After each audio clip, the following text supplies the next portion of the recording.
of my friends who I said to lived in Grenfell, and some of them who survived. And again, I want to choose my words carefully. Yeah. They used to come in and you meet of a weekend or an evening or maybe 1 or 2 days when you should have been at work and you'd be having a chat about what was going on. And the stories that came out of what was happening in that tower block literally became a standing joke. Yes. They were that bad. And I don't want to use the word joke or comedy. Fire doors that were... I mean, that was when cardboard. I didn't discover that until I started reading Edward's blog. But the detail was extraordinary. Yep. It was scandal upon scandal upon scandal, almost to the point of, as Edward would say, and I spoke to him a few days ago, almost to the point of inevitability. Yes, it became literally, how bad could these stories get? Door closes where doors wouldn't open or they wouldn't close. And you used to listen to these are your friends. These are your friends. You're sitting there, you're having a pint, and you just think, really?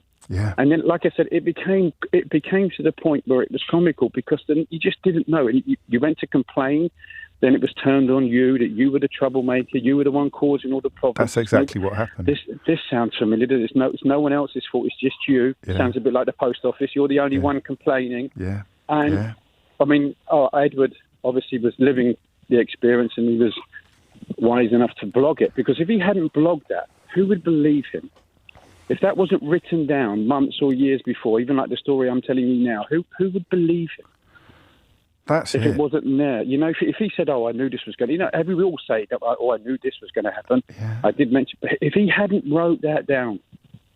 That's it. That's why, crikey, mate, I spent 20 minutes shooting my mouth off this morning, and you've just pinned down in a single sentence why that hit me so hard. Because that's the unasked question. Yeah. If he hadn't written it down, yep.